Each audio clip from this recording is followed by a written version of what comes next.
우리 찬양대의 고백처럼 밝은 낮에나 어두운 밤에도 항상 하나님께서 지켜주시고 보호해 주심으로 말미암아 요동치 않는 정말 반석 위에, 이람교회가 반석교회 아닙니까?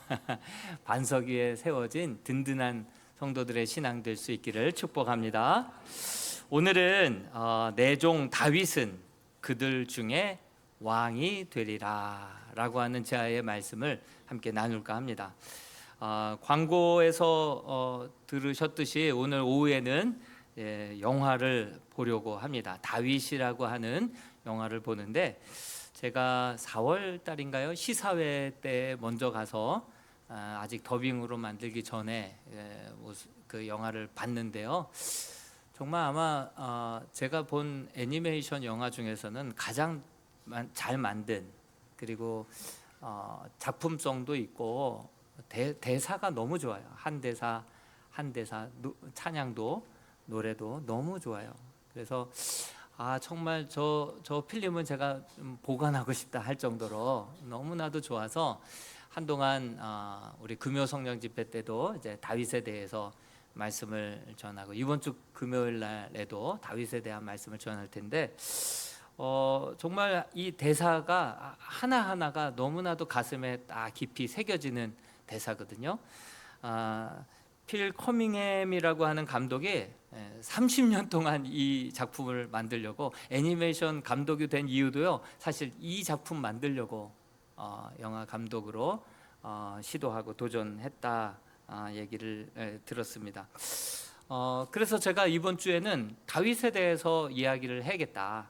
본문, 우리 소그룹 모임, 셀 모임에서 나누는 본문과 상관없이 한번 다윗에 대한 설교를 해야겠다 하고 본문을 보는데 다윗에 대한 이야기가 있는 거예요.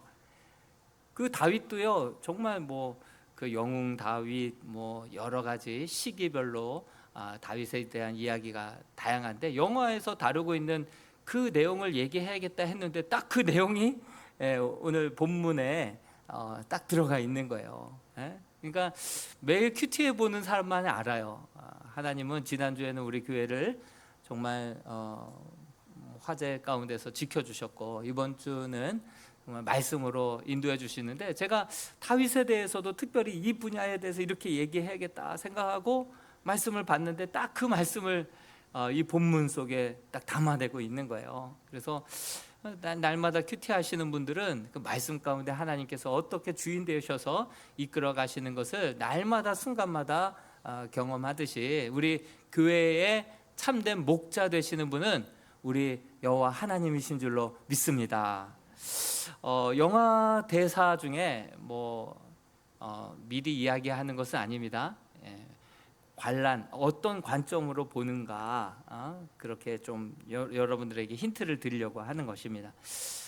가장 핵심이 되는 내용 중에 하나가, 다윗의 어머니가 인생을 수 놓는 자수로 비유를 해요. 그러면서 다윗에게 모든 시대는 목적이 있어, 이렇게 얘기를 해요. 모든 시대는 목적이 있어. 왜 여기다 이 시를 꼽았나, 왜 내 인생을 이렇게 이끌어 가시나, 그때 당시에는 잘 모르겠고, 그 자수의 뒷면을 보면 이 좀처럼 뭘 지금 하려고 하는지를 알 수가 없어요. 그러나 완성이 되고 그 반대편 그림을 보게 되면, 저 그림을 저렇게 완성하게 하기 위해서 하나님이 우리의 인생을 이렇게 한 길 한 땀 한 땀 이렇게 인도하셨구나 라는 것을 알게 되는 것이죠. 우리가 당장은 잘 몰라요. 그러나 진정한 인생의 목적과 의미를 가지고, 계획을 가지고 이끌어 가시는 분은 우리 여호와 하나님 한 분이신 줄로 믿습니다. 사실 하나님께서는 인생의 목적을 가지고 우리를 인도하시는데, 반면에 실존주의 철학자 사르트르는 이렇게 표현을 합니다. 인간은 우연히 아무 이유와 목적 없이 이 세상에 던져졌다, 이렇게 표현을 해요. 그러니 인간은 이 세상에 있어도 좋고 없어도 좋은 여분의 존재다, 잉여의 존재다, 이렇게 해석을 해요. 그렇기 때문에 마치 인생에 어떤 목적이 있는 것처럼 말하지 마십시오. 마치 인생에 어떤 목적이 있는 것처럼 살지 마십시오. 이렇게 얘기를 해요. 예.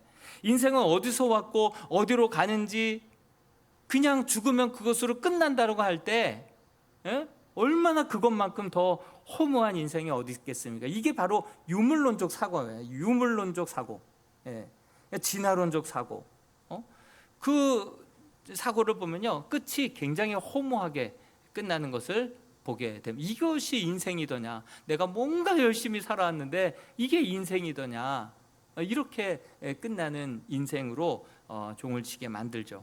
그런데 여러분, 이는 성경적인 세계관, 기독교적인 세계관과는 전혀 달라요. 성경은요, 분명히 역사서든 지혜서를 읽으면 명확하게 이 세상에 존재하는 모든 것에는 목적이 있다, 방향이 있다, 때가 있다. 창조주 하나님의 뜻과 비전과 그 의도 아래 이 세상의 역사는 주관된다, 인도함을 받는다 라고 성경은 분명하게 이야기하고 있습니다. 하나님은 분명한 목적을 가지고 이 세상을 다스리십니다. 왜? 우리가 금요 성령 집회 때, 그리고 요즘 이제 교회 학교 수련회가 끝나고 나니까 젊은 우리 학생들이 새벽 예배 많이 나와요. 예? 그리고 금요 성령 집회 때 더 많은 우리 성도들이 나와서 기도하는 것을 보게 됩니다. 여러분, 역사의 주관자 되시는 하나님이다. 하나님은 그 모든 것을 알고 계신다. 그렇기 때문에 우리가 그분의 뜻을 구하기 위해서 우리가 나와서 기도하는 거 아니겠어요? 말씀 묵상을 그분의 뜻이 무엇인지, 왜 이런 고난을 허락하셨는지, 왜 이런 인생 가운데 나를 불러 세워주셨는지 그 이유와 목적을 알고, 그것을 감당할 수 있는, 순종할 수 있는 힘을 달라고 기도하기 위해서 금요 성령 집회, 새벽 예배에 우리가 밤잠 안 자고 설치어서 나와서 기도하는 거 아니겠어요? 어떤 분은 능력만 구해요. 하나님 빨리 건져만 달라고, 하나님 빨리 내 뜻대로 이루어만 달라고. 아니에요. 하나님의 뜻을 구하고 그 하나님 뜻대로 순종할 수 있는, 그 감당할 수 있는 힘을 달라고 기도하는 것이 바른 기도인 줄로 믿습니다. 그러나 하나님은 분명한 이 목적과 기준을 가지고 이 세상을 통치하시고, 뿐만 아니라 목적과 기준을 가지고 사람을 세우기도 하고 불러 세우기도 하시고, 또한 또 그 사람을 끌어내리시기도 하시는데, 하나님은요 분명한 기준이 있어요. 그래서 사울을 폐하셨잖아요. 사울을 왕으로 세웠다가 왕으로 세운 것을 후회하셨어요. 그러니까 이스라엘을 위하여서 그를 왕으로 세웠는데, 그가 이스라엘을 위하여서 왕의 역할을 해야 되는데 이스라엘이 자기를 위하여서 있는 것처럼 자리만 지키려고 하고 그 시기심에 다윗만 쫓아다니고 하다 보니까 왕으로 세운 것을 후회하시고 그를 끌어내리신 거예요. 그러나 다윗은요 하나님께서 목적과 기준을 가지고 왕으로 그렇게 기름 부으시고 연단하시고 세우셨는데, 세우고 놓고 보니까 너무 마음에 합해, 너무 하나님의 기준과 목적대로 잘하는 거예요. 그러니 내 마음에 합한 자다, 내 마음에 합한 자다, 이렇게 기뻐하시는 모습을 보게 되는 것이죠. 하나님은 절대로 즉흥적으로 결정하시거나 감정적으로 대하지 않습니다. 하나님은 분명한 목적과 기준을 가지고 어떤 사람을 세우기도 하시고 어떤 사람을 이제 고개를 안 되겠다, 그냥 절레절레 고개를 저으시면서 그냥 패하기도 하시는 분이 하나님이시죠. 그렇다면 하나님은 왜 이스라엘에 있는 수많은 사람들 가운데 다윗을 언제 이스라엘의 왕으로 그렇게 마음으로 택정하셨는지, 그리고 도대체 왜 그를, 목동이었던 그를 그 이스라엘의 왕으로 그를 그렇게 택하셨는지, 그 이유에 대해서 오늘 본문과 함께 나누어 볼까 합니다. 사실 성경에 나오는 수많은 뛰어난 인물들 가운데 얼마나 많습니까? 다윗보다 훨씬 더 뛰어난 사람들 많아요. 기적으로 따진다면 엘리야, 엘리사. 다윗은요 기적 한 번은 행한 적이 없어요. 엘리사, 엘리야, 얼마나 많은 기적들을 행했습니까? 또 리더십으로 따진다면 모세만한 리더십이 어디 있어요? 군대 리더십으로 따진다면 여호수아만큼 또 군대 리더십이 어디 있겠어요? 그의 또 친구 갈렙 못지않게 그 리더십으로 따진다면 그런 사람은 왕으로 세울 수도 있는 거 아니겠어요? 정치적인 능력으로 따진다면 다니엘 보십시오. 내 제국에 걸쳐서 왕에게 택정함을 받아서 총리로 사역을 했던 사람이 다니엘 아니겠어요? 정치적인 수단 구단 아니겠어요? 여러분, 인격적으로 보면 요셉만큼 예수님 닮은 사람이 어디 있어요? 용서하고 이해하고 기다리고. 그런데 다윗 보면요, 실수도 많이 해요.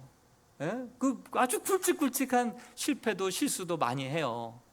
그런데 오직 다윗만이 그 마음에, 내 마음에 합한 자다, 이 칭찬을 받은 사람은요, 다윗이 전무후무하고 유일한 거예요. 유일한 거예요. 도대체 다윗의 어떤 점이, 무엇이 그렇게 하나님의 마음을 사로잡았을까요? 도대체 언제, 어떤 점 때문에 그를 왕으로 세워야겠다 하나님께서 딱 마음을 정하시고, 무슨 그의 장점 때문에 그를 이스라엘의 왕으로 세우신 것일까요? 오늘은 이 두 가지 관점에서 함께 말씀을 살펴볼까 합니다. 오늘 읽었던 본문 에스겔서 34장 23절과 24절에 언제부터 하나님께서 다윗을 왕으로 세워야겠다 이렇게 마음 먹었는지가 딱 드러나는 본문이에요. 23절 24절을 다시 한번 읽어보겠습니다. 시작. 내가 한 목자를 그들 위에 세워 먹이게 하리니 그는 내 종 다윗이라. 그가 그들을 먹이고 그들의 목자가 될지라. 나 여호와는 그들의 하나님이 되고 내 종 다윗은 그들 중에 왕이 되리라. 나 여호와의 말이니라. 하나님이 언제 다윗을 이스라엘의 왕으로 결정하셨는지 힌트가 이 23절에 들어있는데요, 다윗이 목자로 있어서 양들을 먹이고 입히고 지킬 때 하나님께서는 이 소년 다윗을 이스라엘의 목자가 되게 해서 이 나라를 다스리게 해야겠다, 그를 왕이 되게 하리라, 이렇게 마음을 딱 굳게 가지십니다. 보면요, 지극히 작은 일에 충성된 자를 뽑아서 지극히 위대한 일을 시키시는 분이 우리 하나님이신 줄로 믿습니다. 이를 정확하게 뒷받침해 주는 말씀이요, 시편 78편에 나와요. 시편 78편 70절과 71절에 한번 같이 읽어보겠습니다. 시작. 또 그의 종 다윗을 택하시되 양의 우리에서 취하시며 전 양을 지키는 중에서 그들을 이끌어내사 그의 백성인 야곱 그의 소유인 이스라엘을 기르게 하셨더니. 언제 그를 이제 이스라엘의 왕으로 세워야겠다, 언제 택하셨다고요? 언제 택하셨다고요? 그의 종 다윗을 택하시되 양의 우리에서 택하셨대요. 양의 우리에서. 그가 양을 칠 때, 하찮게 여기고 사람들이 누구도 보지 않는 그 들판에서 하찮게 여겼던 그 양을 칠 때 그 모습을 보고, 와, 이 친구 봐라, 내 백성들을 이렇게 잘 목양하게 하면 이 친구 잘하겠는데? 그렇게 생각을 하고 그 중에서 취했다는 거예요. 그 중에서 택했다는 거예요. 그때에 그렇게 마음으로 작정하시고 그를 이스라엘을 다스리는 그런 목자가 되게 해야겠다, 그것을 하나님께서 마음을 딱 다짐하신 것이죠. 여러분, 이거를 우리가 먼저 알아야 돼요. 그때 당시 이스라엘은요, 철저한 계급 사회였어요. 계급 사회. 그 계급 중에서도 제일 천민 중에, 그 중에서도 제일 천민이 바로 목자였어요.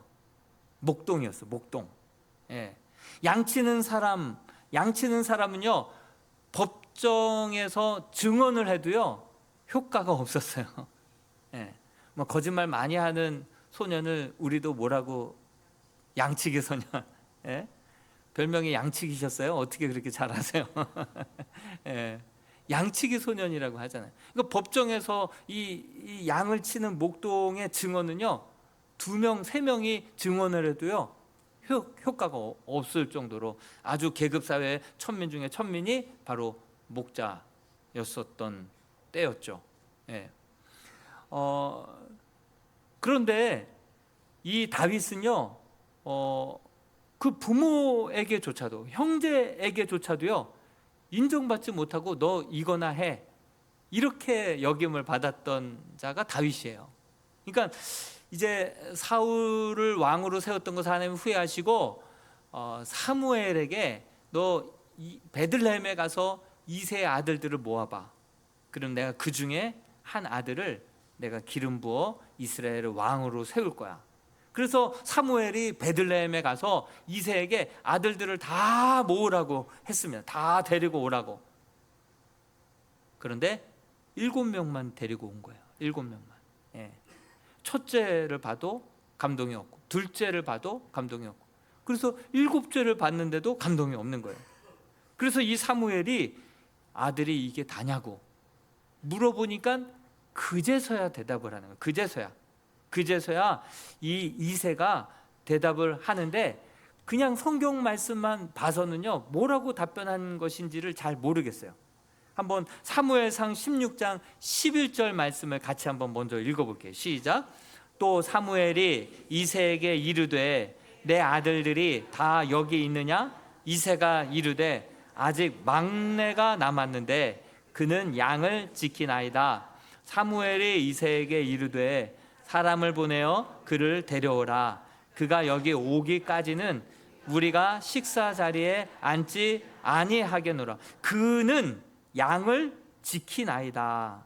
이렇게 그냥 단순하게 딱 번역을 해놨는데요, 히브리어 원어를 보니까요 외힌네라고 하는 단어가 들어가 있더라고요. 외힌네. 근데 그 단어는 뭐냐면요, 보십시오, 여보세요, 이 뜻이에요. 예? 그러니까 아니 아들 더 없냐? 그래서 막내가 있긴 있는데 보세요, 걔는 양을 치고 있다니까요. 양칠 아이가 무슨 왕이에요. 이런 뉘앙스로 대답을 한 거예요. 예? 지금 막내 이 아이, 한 명 정도는 손에 구정물을 묻혀야 되지 않겠냐. 양은 누가 치겠냐고.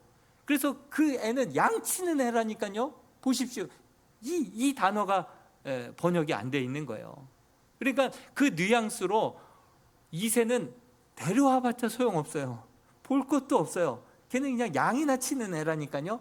이런 식으로 얘기를 하니까 사무엘이 세게 얘기한 거예요.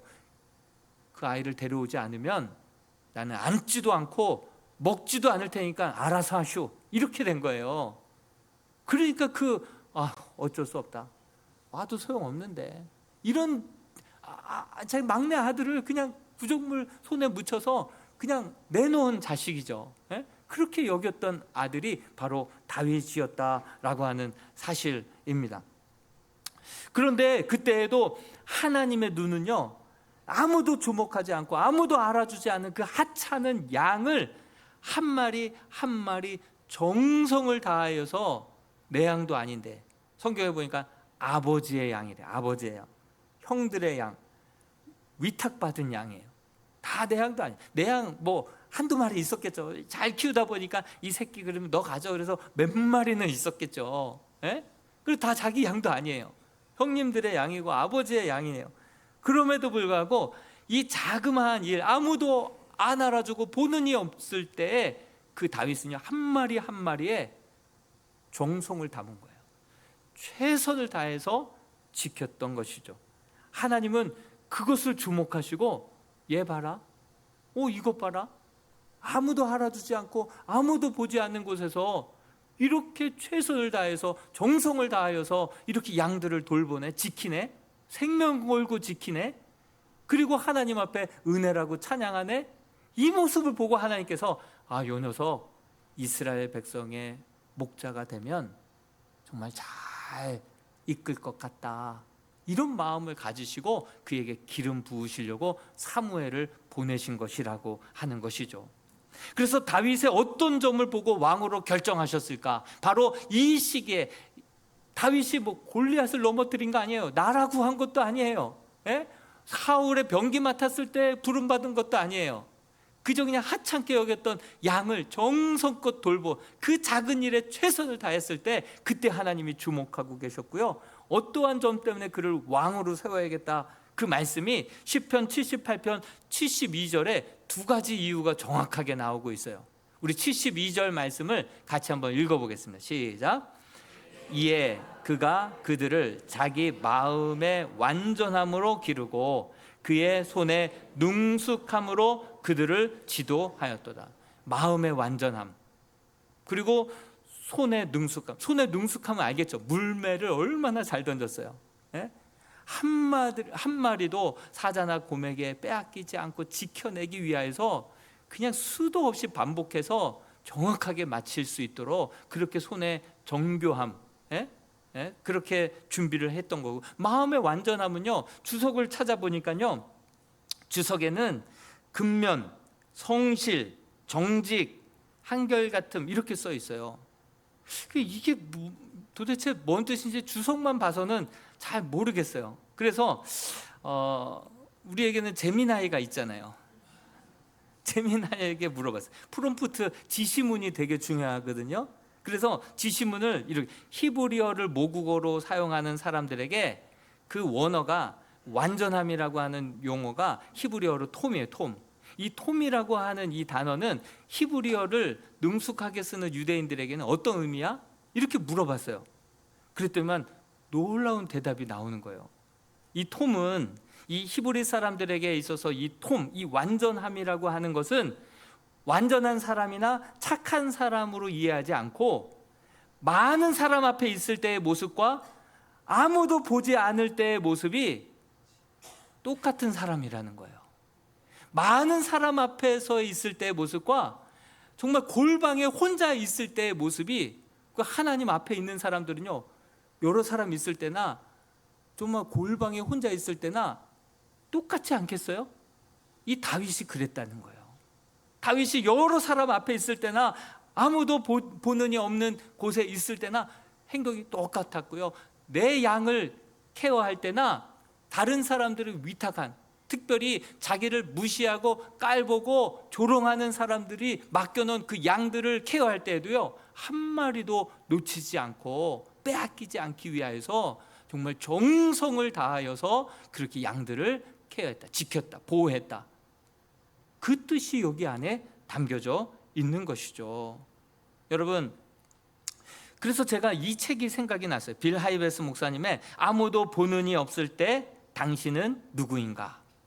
이게 바로 이 마음의 완전함을 다룬 책이구나. 그래서 봤지만 다시 한번 한 주간 좀 봐야겠다, 이렇게 생각을 해놨던 책이 있습니다. 하나님은요, 다윗에게 이 모습을 봤던 거예요. 쟤 뭐지? 정말 여러 사람이 있을 때나 혼자 있을 때나 변함이 없어. 내 양을 맡았을 때나 남의 양을 맡았을 때나 꼴보기 싫은 사람의 양을 맡았을 때도 변함이 없어. 한결같아, 성실해, 정직해. 그 모습을 바라보면서 그래, 얘를 이스라엘의 왕으로 기름 부어 세우면 내 백성 이와 같이 잘 지켜낼 것 같아. 이런 마음으로 그를 양으로, 목동으로 그가 치고 있을 때 그를 왕으로, 이스라엘 왕으로 그를 세울 것을 마음에 작정하셨다라고 하는 사실입니다. 여러분, 사실 여러 마리의 양을 몰고 갈 때 하필이면 자기가 새끼를 막 몇 해에 걸쳐서 어렵게 낳아서 그 얻게 된 그 양이 만약에 물려간다고 생각해 보십시오. 그럼 다윗이 어떻겠어요? 윙 돌려가면서 그거 어떻게 해서든지 쫓아내고 놓고 가라고 하고, 그러지 않고도 계속 물고 으르렁대고 있으면 이 막대기를 가지고 와서 정말 싸워가지고 입을 벌려서라도 양을 구해내지 않겠어요? 그런데 마침 자기 큰형 엘리압이 자기를 엄청 무시했어요. 아버지뿐만이 아니라 큰형 엘리압은, 여러분 사무엘상 17장 이하의 말씀을 쭉 보십시오. 보면 아버지의 심부름 받아가지고 전쟁터에 형들에게 도시락 전달해 주러 갔어요. 갔는데 골리앗과 이스라엘이 항우를 벌이고 있는 거예요. 근데 하나님을 막 모욕을 해. 아니, 저 할례 받지도 않은 것이 이 하나님을 함부로 저렇게 모함을 하네? 내가 반드시 저자를 쳐서 죽일 거다. 이런 얘기를 그냥 버젓이 하는 얘기를 형님 엘리압이 듣고선 뭐라고 얘기한지 아세요? 이 다윗을 향하여서 여러 사람 앞에서 내 교만과 내 마음의 완악함을 내가 안다. 내가 전쟁을 구경하러 왔구나. 이렇게 무시를 해요. 이렇게 무시함에도 불구하고 이 다윗은 형님과 싸우지 않고 돌아서서 그렇게 골리앗과 싸워서 이기는 그러한 맹위를 떨치고, 그때부터 그의 이름이 사람들 앞에 그렇게 드러나게 되지 않습니까? 만약에 그 형님의 양을 이 맹수가, 사자가 물고 갔다 생각해 보십시오. 그리고 여러분 같으면 어땠을까요? 저 같으면 오 할렐루야 하나님 정말 신실하신 하나님이시군요. 하나님 정말 잘 사리 분별을 잘 하시는군요. 아, 저 정말 저 사람 때문에 힘들었어요. 저 같았으면 그렇게 했을 법도 한데, 다윗은요, 내 양이나 정말 자기를 무시하고 인격적으로 여러 사람 앞에서 짓밟았던 사람의 양이라 하더라도 한 마리도 빼앗기지 않고 놓지 않고 포기하지 않고 끝까지 지켜냈던 자가 바로 다윗이었던 거예요. 그 점을 하나님께서 주목하신 거예요. 쟤 봐라, 쟤 봐라.